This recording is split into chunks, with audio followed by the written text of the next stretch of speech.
É, e você mexendo, né?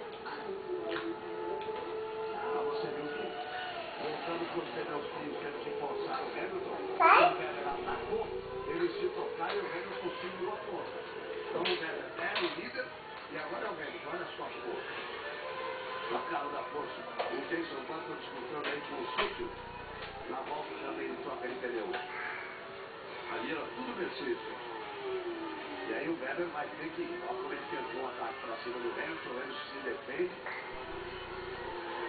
Aí não foi o Hamilton, foi o Weber que foi lá, que não deixou espalhar. Aí é simples, amigo. O piloto de alta categoria não faz nada. Ele deixa espalhar tudo. Vamos ver o Alonso. Se a Ferrari trabalhar muito bem, ele volta para frente. A Ferrari está uma terra hoje, cara. Eles devem ter treinado muito. 3.2. E Alonso vai voltar primeiro. A volta na ponta pelo Alonso. Ele está sozinho, lá vem o Hamilton.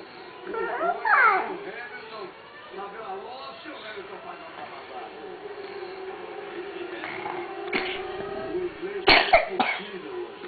Olha, e uma curva de baixo, hein? Mas é que já perceberam mais aquecido de uma volta, né? Sem dúvida, mas mesmo assim ali por fora.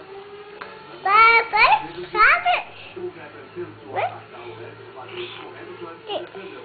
O Hamilton atacou o Alonso não teve como se defender. Vai voltar. Ele já passa. Vai voltar.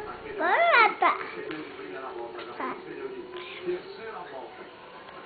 Nesse momento o Weber vai tentar o ataque em cima do Alonso. Por instantes, deu a sensação de que Alonso tomaria a ponta para tentar ganhar duas corridas em sequência. Mas nesse momento está acontecendo um pouquinho daquilo que o Alonso quer, porque o Vettel vem lá apenas na quinta posição. Era o que ele sonharia, ganhar essa corrida com na quinta posição. Não, a gente se liga você.